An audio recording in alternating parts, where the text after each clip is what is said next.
The Cottingley Fairies.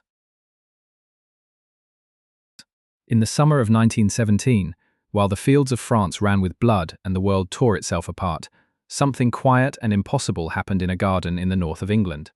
The village was called Cottingley. It sat in a narrow valley outside Bradford in Yorkshire, a place of stone walls and woolen mills and a small stream called Cottingley Beck that ran through a wooded glen behind the houses. It was not a place where history was supposed to happen. But two girls changed that. Elsie Wright was 16. Her younger cousin, Frances Griffiths, was 9. Frances had recently arrived from South Africa with her mother, and the two girls spent their afternoons together in the glen, coming home with muddy shoes and wild stories. They said they went to the beck to see the fairies. Elsie's parents did not believe them. So one afternoon, the girls borrowed Arthur Wright's quarter-plate camera and went down to the stream. They returned with a single exposure.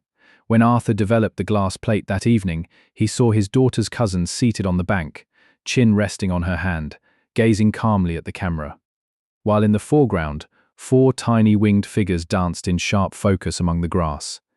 Arthur dismissed it as a prank, but the photograph did not stay in the family.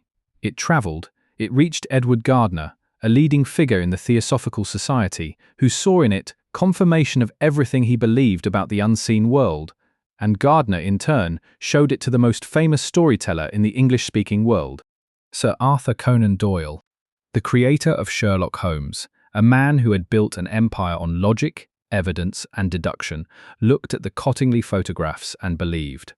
He published them in the Strand magazine in December of 1920, and the reaction was seismic. Letters poured in from around the world. Photographic experts were consulted. Opinions divided sharply. Some declared the images authentic. Others called them obvious fabrications. The argument consumed drawing rooms and lecture halls for years.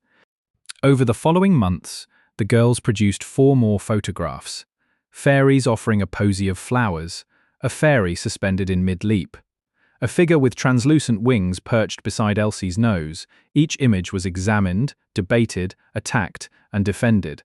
Kodak's experts could find no evidence of double exposure, but declined to certify them as genuine. The photographs existed in a liminal space, not proven real, not proven false. Decades passed. The girls grew into women, then into elderly strangers to the world that still remembered their names. And in 1983, they finally spoke. Elsie admitted it first. The fairies were drawings, illustrations she had copied from a book called Princess Mary's Gift Book, cut from cardboard and held upright with hatpins pushed into the earth. It had been a game, a childhood amusement that spiraled beyond anything they could have imagined or controlled. The world exhaled. The mystery was solved. The file was closed.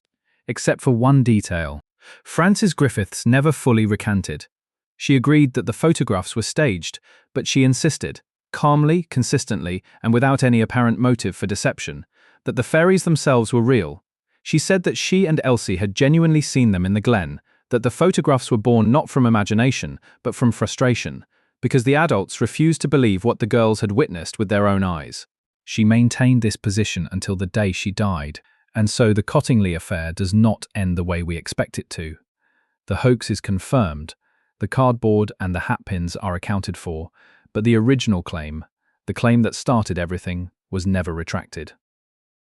2 girls went into a garden in 1917 and said they saw fairies. One of them spent the rest of her life saying it was true. We are left, as we so often are, not with an answer, but with a question that refuses to close. What did they see? Hawk's Eye is a mini-documentary series where I dive into the most magical, mysterious, and sacred corners of our world, and I'm learning right alongside you. Each episode is a journey into the stories civilizations have whispered about for millennia, from ancient texts and secret societies to forbidden wisdom hiding in plain sight. Come see what we uncover together. For more in-depth information on this subject, head to my website, tfhcalifornia.com.